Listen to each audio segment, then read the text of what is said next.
예, 오늘 주제별 성경 공부 제목은 순종이에요. 오베디언스. 순종에 대해서 공부하도록 하겠습니다. 자, 순종이라는 그 말, 오베이의 그 정의를 또 웹스터 영어사전에서 찾아오면 다음과 같이 나오고 있어요. 상급자의 명령이나 지시, 또 법률, 도덕적, 정치적, 또 지방자치단체의 요구사항을 준수하는 것이다. 그래서 지시하거나 요구되는 일을 수행하거나 금지된 일을 하지 않는 것이다. 라고 딱 첫 번째에서 잘 정의하고 있고요. 그래서 이제 또 그 에베소서 6장 1절, 골로새서 3장 20절 등에서 이제 순종이라는 말이 나오는 거를 또 인용을 해놨어요. 자, 결국 순종한다라는 거는 어떻게 보면은 이게 결코 수평적인 관계에서의 얘기가 아니에요. 그렇죠? 이것은 상하 관계에서의 분명한 얘기는 맞죠. 그러니까 명령을 주는 사람이 있고 명령을 수행하는 사람이 있고, 그러니까 어떤 권위의 문제라는 거죠. 그렇죠? 옛날 뭐 왕이 명령을 내리면 신하들은, 백성들은 그것을 이행해야 되는 것처럼. 그죠? 또 어떠한 그 주인이 있고 종이 있을 때 주인이 어떤 걸 시키면 종은 묵묵하게 그것을 따라야 되는 것. 그런 식으로 어떤 상하 관계에서의 그러한 이행되어지는 것을 뜻해요. 자, 그렇다고 하면은 이제 당연히 우리는 결국 하나님께 우리가 이제 순종해야 된다는 것을 딱 이제 염두에 두고 이 개념을 숙지하면 되겠죠. 자, 뭐 대표적인 말씀 한 구절 읽어보면 사무엘상 15장 22절 말씀에 나오죠. 주께서 주의 음성에 순종하는 것만큼 번제 헌물과 희생물을 크게 기뻐하시나이까 보소서. 되게 유명한 말이죠. 순종이 희생 헌물보다 낫고 귀를 기울이는 것이 순양의 기름보다 나으니. 예. 주님의 음성에 순종하는 것이야말로 뭐예요? 그 어떠한 것보다도 하나님을 크게 기쁘시게 하는 거다. 예? 아주 great delight, 크게 기뻐하게 하시는 일. 예? 그게 순종이란 말이에요. 그러니까 우리가 하나님을 매우 기쁘시게 하기를 원한다면, 예? 다들 하나님을 기쁘시게 하길 원해요? 예. 그렇다고 하면 순종을 해야 된다는 거죠.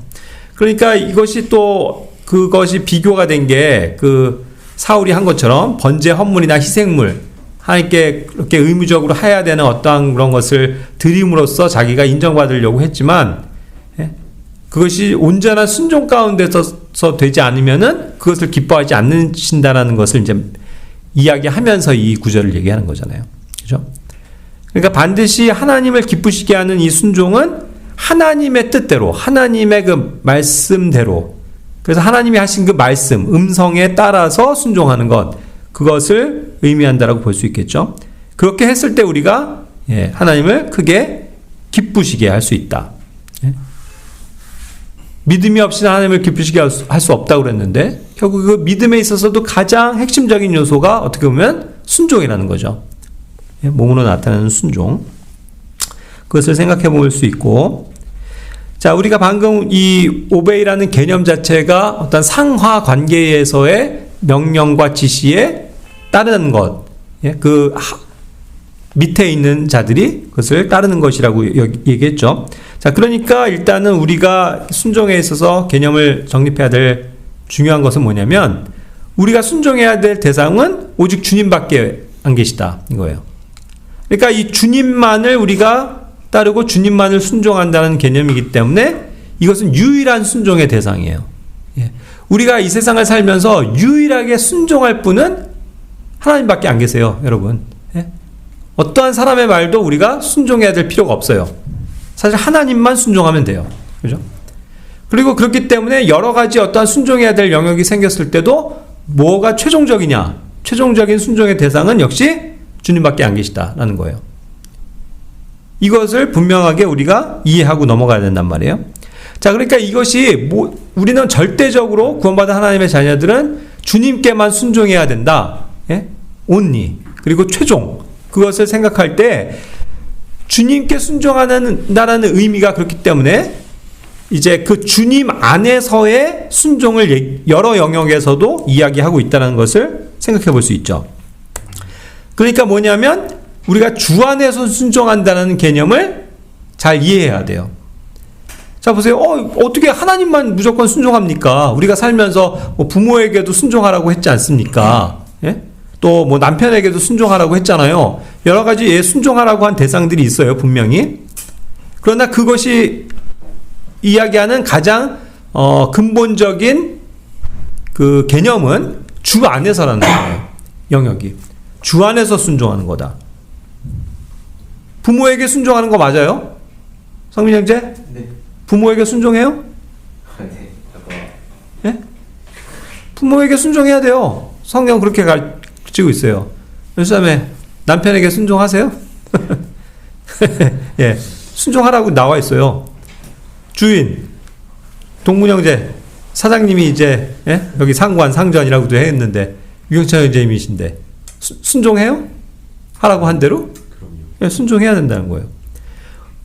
지금은 또 학생들이 안 왔는데, 학교에서는 뭔가를 배우는 데 있어서의 권위가 있죠. 그래서 그 학생들을 가르치는 선생님이 있단 말이에요. 그래서 선생님들이 지도하는 대로 따라야 되잖아요.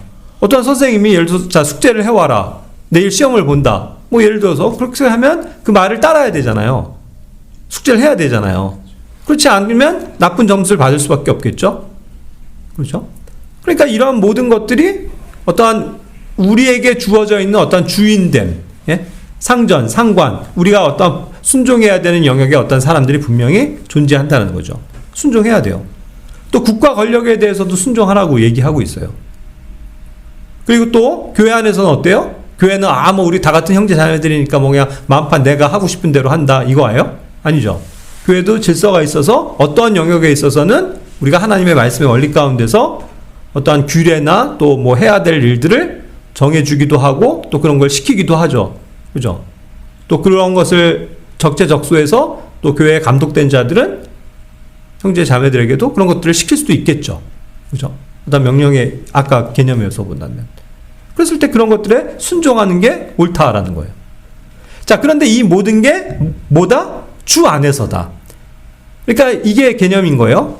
이 모든 것들을 우리가 순종해야 하면서 살아야 되긴 하지만 그 순종의 원리가 오직 주님께만 순종한다는 개념으로 그 모든 순종해야 되는 영역이 주 안에서 되어지는 순종을 얘기한다는 거죠. 이해하셨어요? 그러니까 이제 그것을 이제 세부적으로 또 얘기하면서 또 볼 수 있겠지만, 그러니까 뭐예요? 부모에게 순종하는 게 무조건 옳은 거고 반드시 하나님은 그것을 명령하셨지만, 예를 들어서 믿지 않는 부모예요. 내 부모가. 그래갖고 그 부모가 내가 신앙생활하는 걸 너무 싫어해. 예? 그래갖고 막 성경 있는 걸 보고 막 그냥 성경 집어 던지면서 야 성경 읽지 마 하면서 막 안 그러면 내쫓을 거야 하면서 성경을 뺏어가고 성경을 못 읽게 해요. 그런 사례가 굉장히 많았어요, 예전엔. 일요일에 되면은 교회 간다 그러면 어딜 교회를 가냐고 그러면서 못 가게 만들어요. 그러면은 그거를 순종해야 되는 거예요? 네, 알겠습니다, 부모님. 제가 부모님 말씀 다 따르겠습니다. 그렇게 되는 게 순종이냐고요? 아니란 말이에요. 그러니까 아까도 얘기한 것처럼 우리의 최종적인 또 유일한 순종의 대상은 주님이시다. 그러니까 주님께 해야 될 순종을 우선시 하는데, 그러한 것들이 어떠한 상충되어지는 데 있어서는 주 안에서, 주님의 뜻 안에서 순종하는 것이 1차적이라는 것을 얘기하는 거예요. 남편도 마찬가지죠. 예? 남편이 신앙생활을 거의 안 하는, 예? 사람이에요. 그래갖고 뭐 아내가 신앙생활을 열심히 하고자 할 때 못하게 해요. 그리고 막 명절 때 같은 데 다 가갖고 제사드리라고 하고 엎드려서 절하라고 그러고 그런 걸 강요한단 말이에요. 그러면은 내가 내 신앙에 따라서 그건 못하겠습니다 할 수 있는 거죠. 그러니까 그런 걸 가지고 순종 불순종을 얘기하는 게 아니라는 거예요. 항상 우리는 주님의 안에서, 주 뜻 안에서의 순종을 얘기한다는 거죠. 주인도 마찬가지예요. 그런 주인들이 이 세상에선 존재해요. 어떠한 부도덕한 사장님 밑에서 일하는 바람에 막 그냥 속여가지고 사기를 치듯이 해가지고 돈을 벌어오게 해요. 그럼 그거를 네, 알겠습니다, 사장님 하고 그거에 협력해가지고 남들을 속이고 물건을 속이고 하면서 그렇게 해갖고 욕심을 내면서 돈을 벌 수 있는 거예요? 그것은 아니라는 거예요. 그런 건 단호하게 거절하는 거죠. 국가 권력도 마찬가지죠. 저희가 이제 비근한 예로 우리가 어떠한 일을 겪었어요? 코로나 같은 때에 예? 국가 권력이 나서서 예배를 못하게 했잖아요. 예? 예배는 우리의 그냥 신앙의 자유인데 모든 거를 다 그냥 그렇게 해서 똑같이 동일하게 적용하는 것도 아니고 예? 교회에 대해서만 엄격하게 저기를 하면서 교회 예배 금지, 예? 5명 이상 모이지 말라, 이런 식으로 자기들이 막 그냥 뚝딱뚝딱 해갖고 법을 내놓고 복종해라 라고 한다면 과연 우리는 복종해야 되냐는 거예요. 순종해야 되냐는 거예요. 아니라는 거예요. 그러니까 주 안에서, 이건 정말 주님의 뜻 안에서 내가 신앙을 내 의지로 지켜나갈 것을 지키는 것이, 그러한 어떠한 것에 조금 반할지라도 그것이 우리의 신앙의 자유에서 문제가 되는 것이 아니라는 거죠. 그래서 그러한 순종을 얘기하는 게 아니다. 교회 다스리는 자에게도 무조건적으로 복종하고 순종해야 됩니까? 라고 하면 아니라는 거예요. 그렇죠? 오늘날은 뭐 목사님 하면서 목사님을 아주 그냥 그냥 뭐 신성시하잖아요. 거의 감히 막 뭐 목사님 하면서 목사님이 뭐 하라고 하면 뭐 알겠습니다, 무조건 막 순종해야 되는 것처럼. 그렇죠? 그래서 목사님이 한 말에는 뭐 무조건 토도 달지 말고 무조건 순종하는 게 옳은 거다라고 만들 보이지 않게 강요를 한단 말이에요. 근데 그가 잘못 행한 거에 대해서는 순종할 필요가 없는 거예요. 교회에 감독된 자라고 해서 잘못을 안 저질리나요? 그 사람이라고 해서 죄를 안 짓나요? 잘못된 걸 강요할 수도 있잖아요. 그죠? 부당한 걸 요구하고, 사람들에게 막, 그걸 강요해가지고, 당신 헌금 내라고, 막 그러면서 강요를 한다고 하면, 그런 거에 무조건 순종해야 되냐는 거죠. 그러니까 우리는 항상 이 순종의 대상은 주님이시라는 걸 전제로 해서 주님 뜻 안에서, 하나님 말씀 안에서의 순종을 이러한 여러 가지 것들에 적용해야 된다는 것을 분명히 알고 있어야 되죠. 그죠? 그것이 이제 순종의 원리에 있어 굉장히 중요한 거예요. 자, 그래서 어쨌든 우리의 최종적인 순종의 대상은 주님이신데, 그것이 이제 사도행전 5장 29절 말씀이죠. 베드로와 다른 사도들이 응답하여 이르되 우리가 사람들보다 하나님께 순종하는 것이 마땅하니라. 사람들이 막 그것을 막 말씀을 선포하지 못하게 하고 막 막고 했을 때 그들이, 사람들이 막 그렇게 요구하고 종교 지도자들이 못하게 한다고 해서 알겠습니다, 그렇게 따랐나요? 아니란 말이에요. 아니다. 우리가 너네 사람들보다 하나님께 순종하는 것이 마땅하다. 우리는 하나님 말씀에 편에 설 거고 하나님 뜻대로 할 거다 라고 해서 그들의 요구나 어떠한 정치적인 또 종교적인 권위에 있는 그러한 뭐 제사장들이나 서기관들이나 랍비라든가 이런 사람들의 말을 듣지 않았단 말이에요.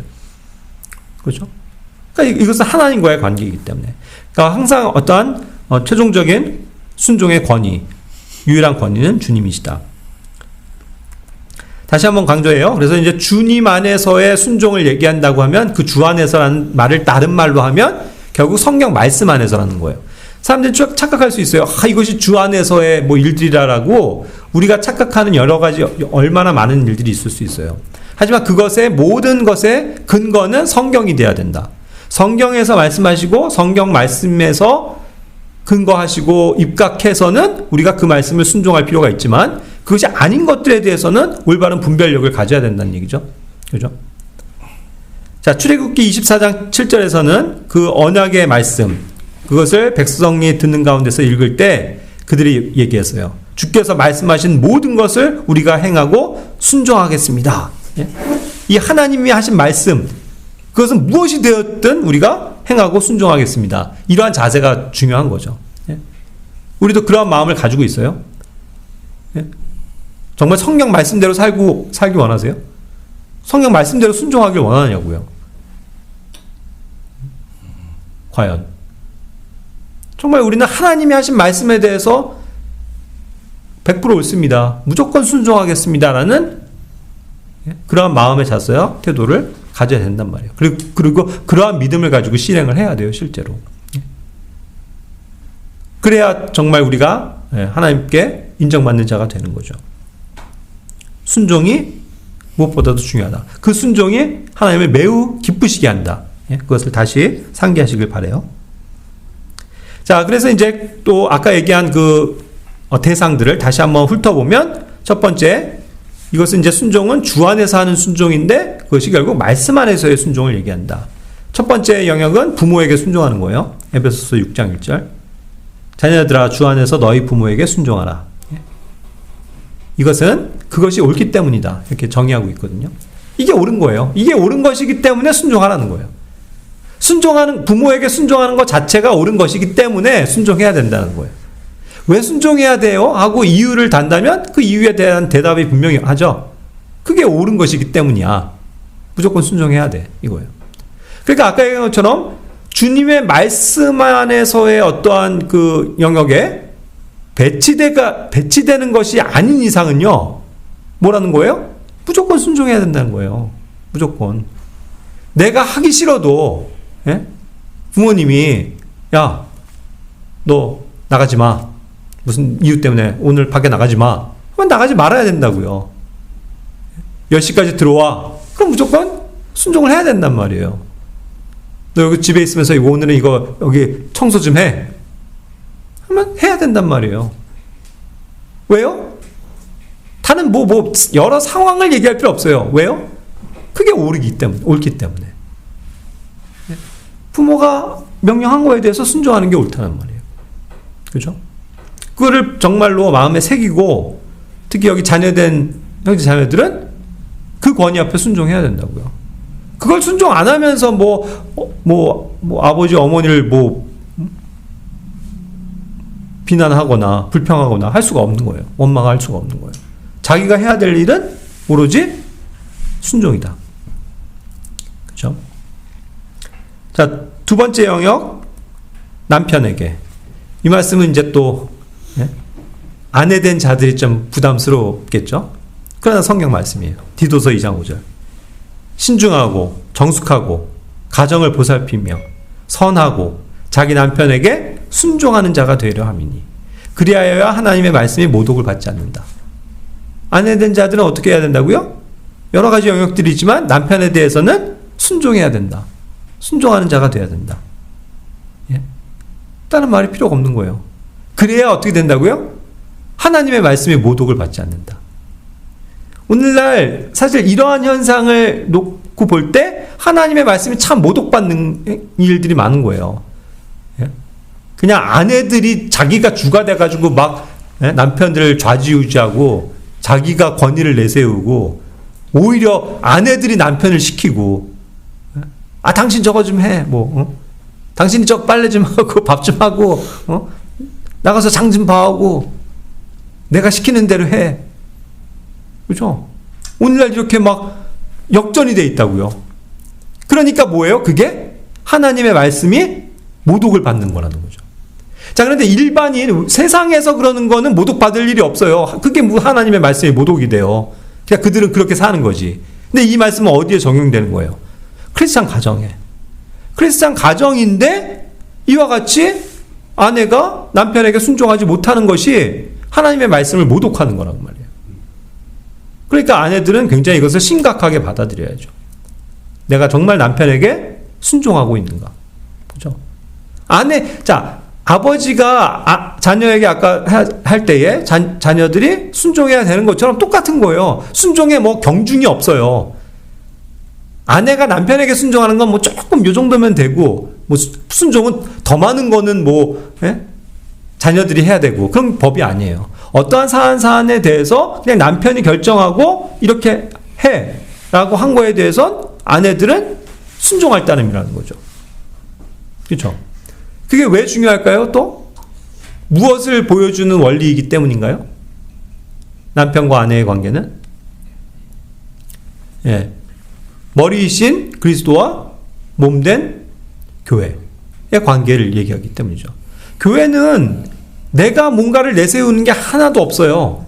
우리 지체들은. 그죠? 오로지 머리가 결정한 거에 대해서, 머리가 하라고 한 거에 대해서 순종할 뿐이라는 거죠.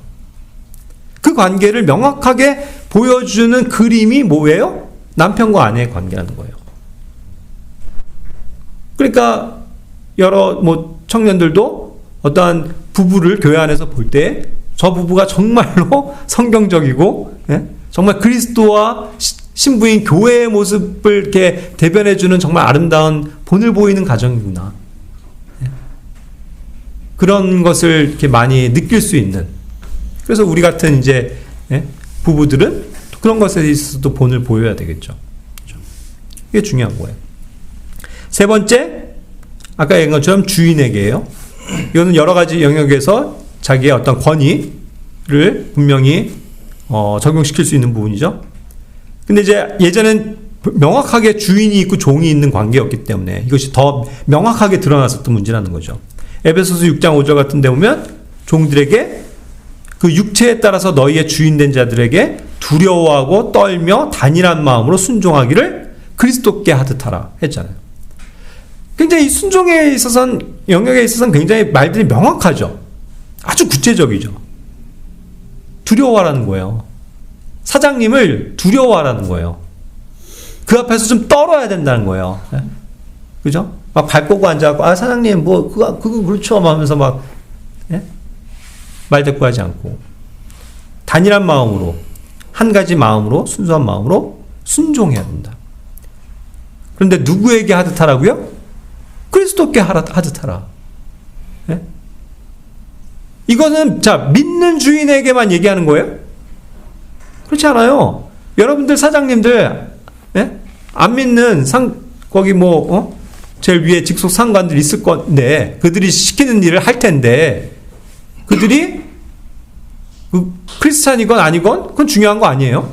그들이 하라고 한 거를 오직 순종할 뿐이다. 그런데 그 순종할 때 뭐라고요? 그리스도께 하듯이 순종해라. 아멘. 이런 자세를 가지고 순종해라는 거죠. 그렇게 직장 생활을 하고 있어요? 그렇게 직장 생활을 해야 된다는 거예요. 상전 욕만 하고 그러지 말고. 그죠? 그 관계 속에 있다면 오로지 순종해야 된다. 그래서 한 말씀 더 보면 디도서 2장 9절에서는 얘기하는 거예요. 종들에게 권면할 때 자기 주인들에게 순종하게 하며 모든 일에서 그들을 매우 기쁘게 하고 말대꾸하지 말게 하며. 그죠? 말대꾸하지 말라는 거예요. 아까 두려운 마음으로 있다면 주인에게 있어서도 뭐 말대꾸하고 그런 게 아니라 내가 뭔가를 시정해 보겠다는 게 아니라 그냥 순종한다는 거죠. 그러한 자세를 가져야 돼요. 물론 이제 뭐 부당하거나 뭔가 좀 비합리적인 것들은 이렇게 조심스럽게 해서 예의를 갖춰서 아 사장님 근데 이건 이렇게 하는 게 더 지혜롭지 않을까요? 하고 정식으로 하는 건 좋은 방법이죠. 그렇게 해서 뭔가 개선이 되고 한다면 좋은 거예요.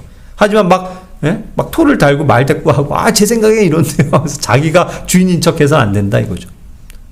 그리고 그렇게 순종하는 것이 뭐예요? 그들을 매우 기쁘게 해줘야 된다. 매우 기쁘게 한다. 자, 아까도 얘기했죠. 순종이 하나님을 어떻게 한다고요?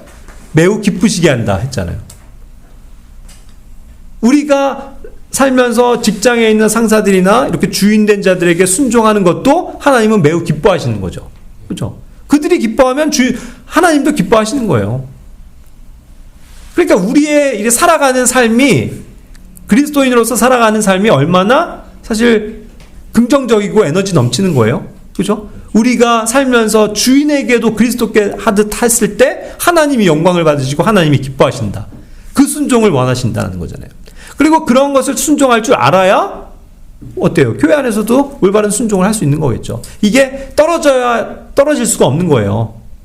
교회 안에서 순종하는 척 하지만 밖에 나가서 다른 사람들에게 순종 안 하고 그게 아니라는 거죠. 그 삶은 하나로 묶여 있다라는 거죠.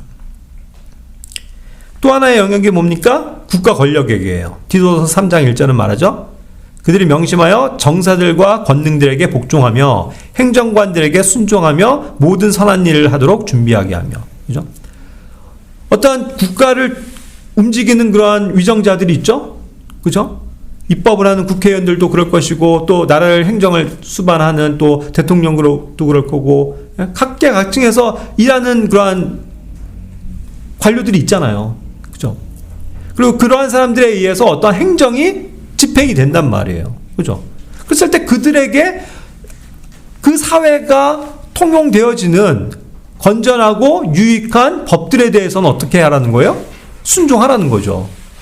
아, 이 법은 뭔가 잘못됐습니다 하고 나가서 싸우고 대적하고 그걸 때려 부시려고 시위하고 그런 게 아니라 순종해라. 그러나 아까도 얘기했어요. 그 법 자체가 행정관들이 하는 것이 정말 부당하거나 잘못됐거나 죄악된 것이라면 우린 정당한 방법을 통해서 그거를 제시할 수는 있겠죠. 그죠? 하지만 그것을 막 불복종 운동을 하면서 막 싸우고 그러는 영역은 아니라는 거예요. 그것에 대한 조금 분별은 필요합니다. 그래서 어쨌든 모든 선한 일을 하도록 우리가 준비되도록 하기 위해서는 항상 이런 면에 있어서도 순종하는 자세가 필요하다는 거죠. 그래서 국가 권력에 대해서 우리가 두려운 마음을 갖는 게 중요한 거예요. 왕이 괜히 왕이에요? 예? 대통령이 괜히 무서운 사람이에요? 예? 그의 입 한마디에서 예? 엄청나게 파워가 있고 좌지우지할 수 있는 예? 그런 것이기 때문에 우리가 항상 조심해야 되는 거잖아요. 그렇듯이 항상 그런 사람들에게도 순종하는 그런 마음을 가지고 또 이 세상의 법과 질서를 잘 순종하면서 살아야 된다. 그렇죠? 아까 얘기했어요. 그 개념 자체, 그런 지방 다체나 어떠한 뭐 정치나 이런 데서 정해진 법 같은 거, 법률 같은 거, 그런 것들을 이행하는 것이 순종이다. 그랬잖아요. 사회를 살아가면서 우리가 당연히 힘써야 될 영역이라는 거죠. 법을 무시하지 마세요. 그죠? 작은 거라도. 아, 참 찔리긴 하는데. 아, 우리 요 앞에 그냥 요만한데, 그냥 사람도 없는데 항상 빨간 불이야. 그래서 차도 안 다니는데. 근데도 그냥 사람 없어 쓱 건너게 되거든요. 그죠? 근데 뭐 어찌됐건 그런 것조차도 우리가 법을 지키고자 하는 마음을 가지고 그것을 지키는 것. 그게 순종이잖아요. 어떤 위에서 정해진 법이니까. 그런 것이 신앙의 좋은 양심이라는 거예요. 그걸 무시하는 태도가 아니라. 자, 다섯 번째는 교회의 그러니까 다스리는 자들, 감독들에게도 순종해야 된다라고 얘기했죠.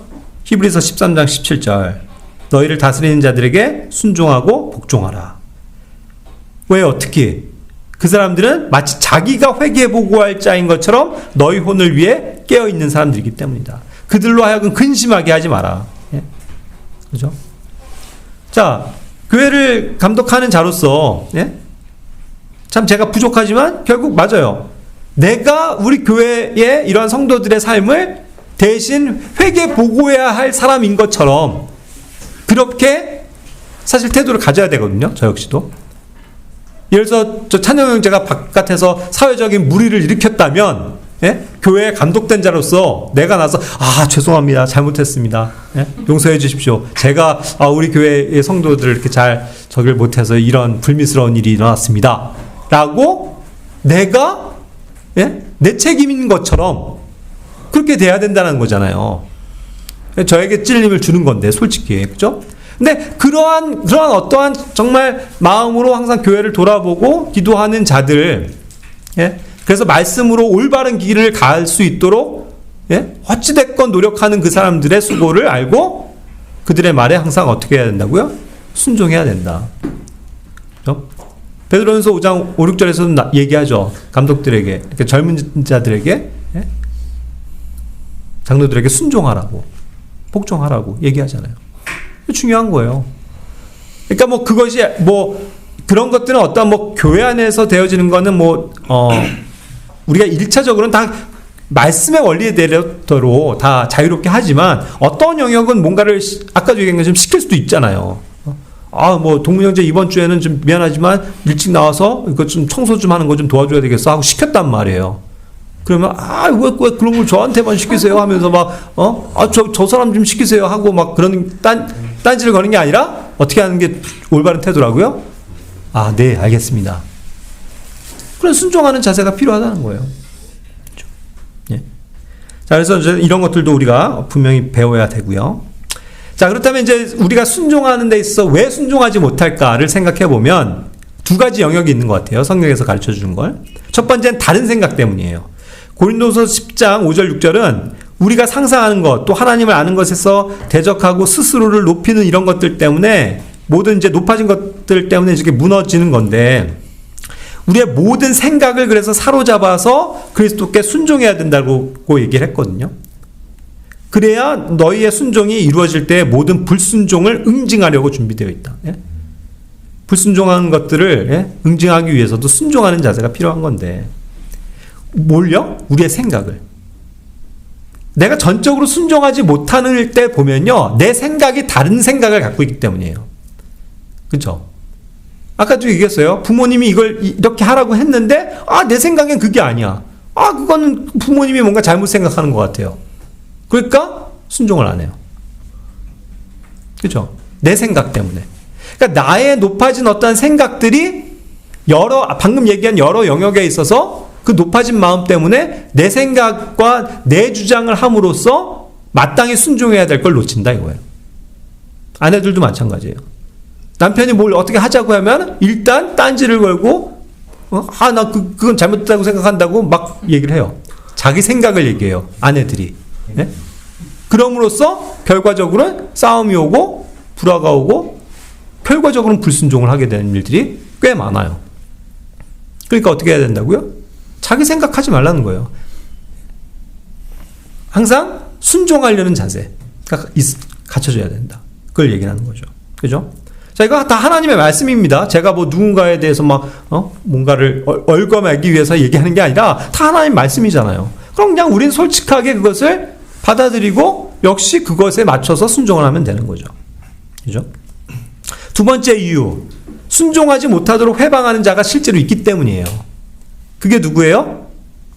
갈라디아서 3장 1절에도 나오지만 누군가가 있어요. 네? 우리를 꿰어서 진리에 순종하지 못하게 하는 어떠한 자가 있다고요. 존재해요. 갈라디아서 5장 7절에도 너희가 잘 달렸는데 누가 너희를 막아 너희가 진리에 순종하지 못하게 하더냐. 누군가가 있어요. 그죠?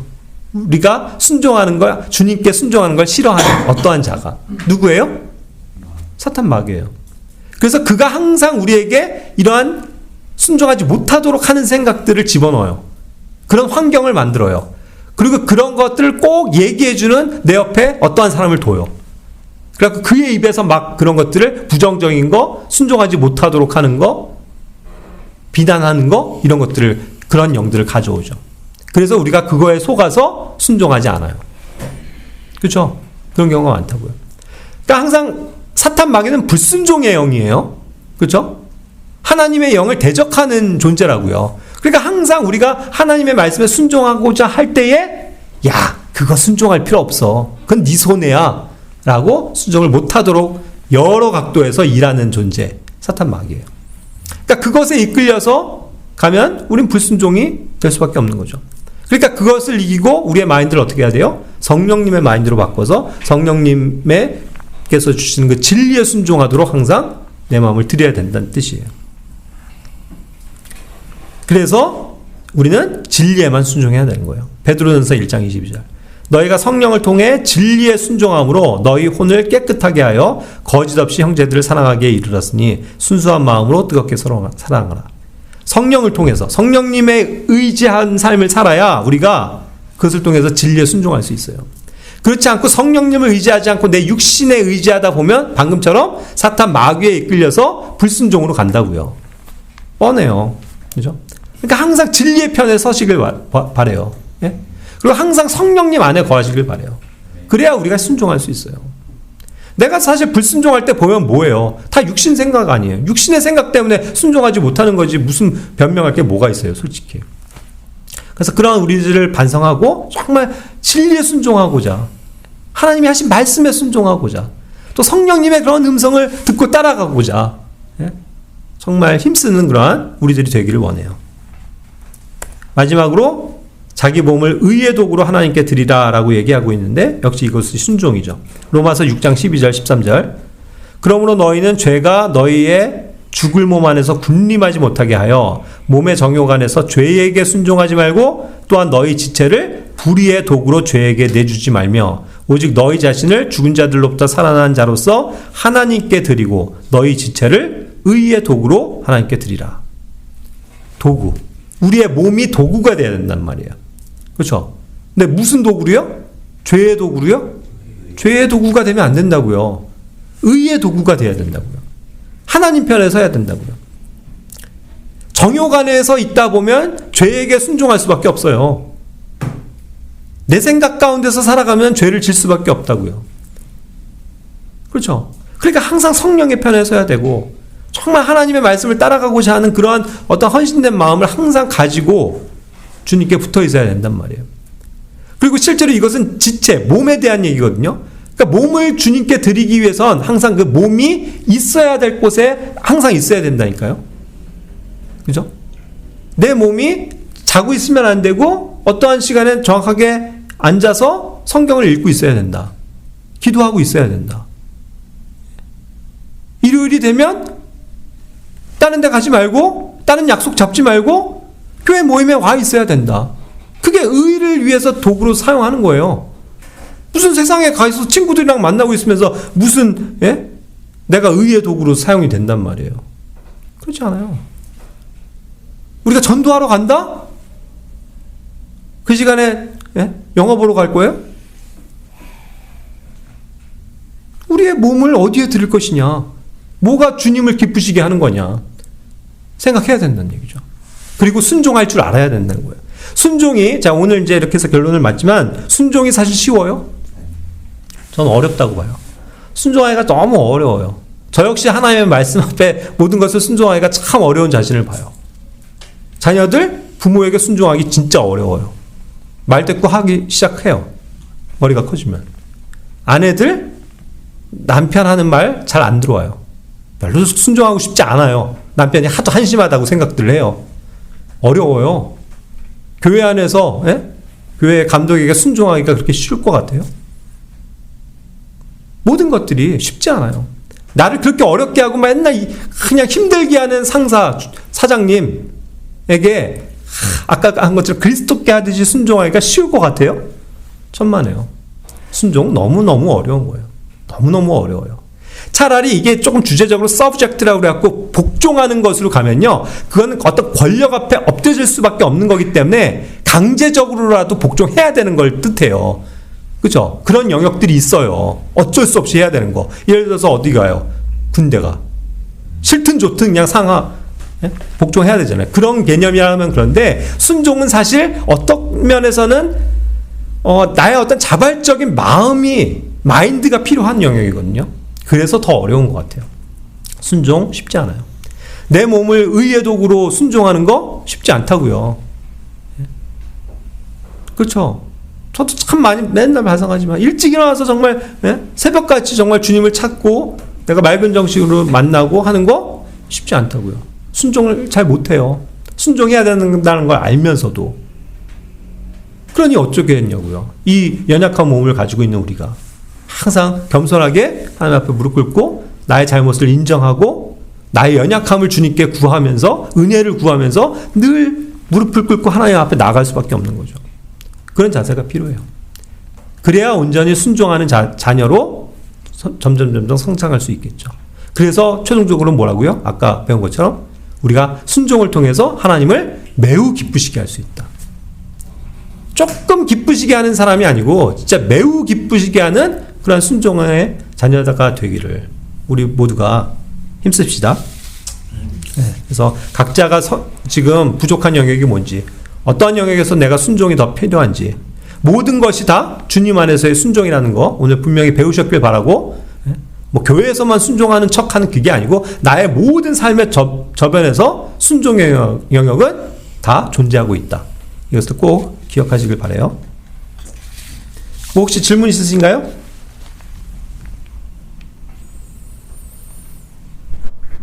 예, 없으면은 기도하고 마칩시다.